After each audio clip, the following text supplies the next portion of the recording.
There was a Royal Rumble where you entered second, right? For those of you who don't know the Royal Rumble, you entered second. 30 guys come out, and it's basically elimination, process of elimination. You entered second, and you won.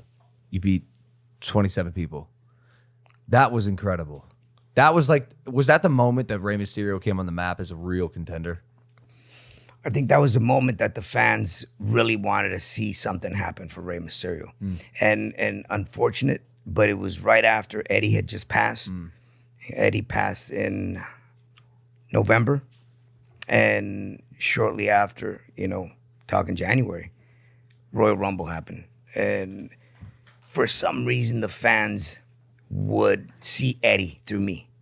And that was a connection that I made with the fans during that phase. And it was such a cool thing, man, because Eddie and I were very, very tight. And I wish you would have had a chance to work with him. You would have enjoyed working with him. I've heard that so many times. Yeah. I've heard that so many times, and all I can watch now are clips of him. Yeah. And man, he was, so talented, right? And I obviously don't know what he was like behind the scenes, but Even a better person. really, More in the ring. Yeah. one of those, huh? Yeah, one of those guys. Dang, man. Yeah, really cool. But yeah, that was a turning point for me in my career. That's when I got the recognition of being one of the top dogs in the company, and I felt really good. I felt honored and a lot of pressure that the ball was being handed to me, and I had to run with it now. Is that the only thing that changed after Eddie's passing? Was there anything else that how did that affect your entire thoughts about your career as well as life in general? Because it wasn't an accidental death, it was personal. Something happened with him. He had a heart attack. It doesn't affect you with the perspective of oh shit, it might happen to me. If something would have happened to him in the ring, that's when really things get scary. But because it was a death that was outside of the ring, it affected all of us very, very much, man. He was the vibe of the locker room constantly, and then when he was gone, it was we felt like something was always missing. And still to this day, even though we have a new generation on board, he was just such a great teacher and such a great person, great heart. Do you want to hear a wild story? In our match, when I went up to the top rope for the first time, and I did the shimmy, yeah. That's the Eddie Guerrero, right? And I think that was the first time I just remembered him and did this move, and it was the first time I felt the entire crowd react to something I was doing in a way that just lit everyone up. Yeah. And then went right into this move. So it's crazy how, I didn't know Eddie, and I've been turned on to his stuff recently, but it's crazy how someone can have that type of impact years later with someone who didn't even know him at all. And I channeled him, and to this day he's still able to have that type of effect on 60,000 people watching. It's insane, man. Eddie, I think what's really cool is that the fans know when you have talent and recognize it. And of course, just like the style of wrestling has changed throughout the years, the evolution, fans change too, and from seeing the bigger guys, doing just power moves, now they were getting into watching some lucha style matches with mass and you name it, So the game was changing overall, WCW, then WWE. When Eddie got that break in WWE, it's oh wow, he captured just an entire fan base off of that, and he became the king, man. Yeah. Nah, he's so good.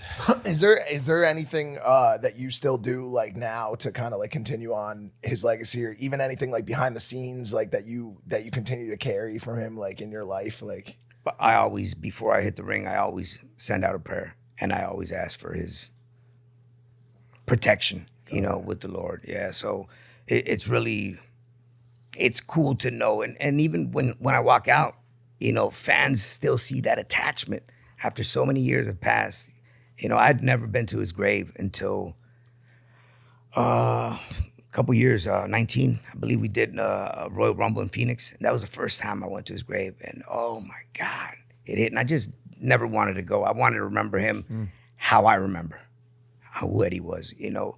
But it was very heartbreaking, man. And the more I think about him, the more I miss him. So I just keep him in my heart constantly and just take life day at a time. I'm sure a lot of people share that sentiment. Yeah. Does it make you like proud? I guess last question on it, like to see how important and impactful his life has been and how it continues to impact the organization as well as the lives of the fans, and knowing that someday, obviously, inevitably, you right. will have a similar impact and a lasting legacy in this world. That's crazy. I never put it that way. But I know that for a fact, Dominic was 7 years old when we did the storyline for the custody of Dominic. You know, that was crazy. You remember seeing that? Yeah. Okay. 2005. Would that be allowed in this era?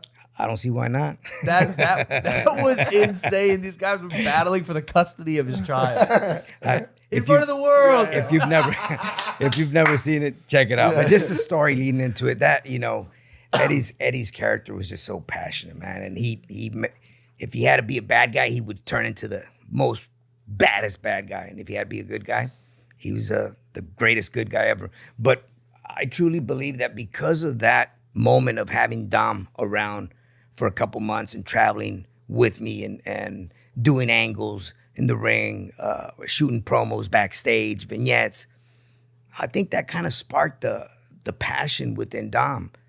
And then we kind of drifted away. So I actually thought that Dom didn't want to be a part of this world until the day came where he asked me, Dad, I want to see if I can break in. But I think that was due to the connection he had with Eddie and myself. You know, so that's how deep Eddie brings you into this world.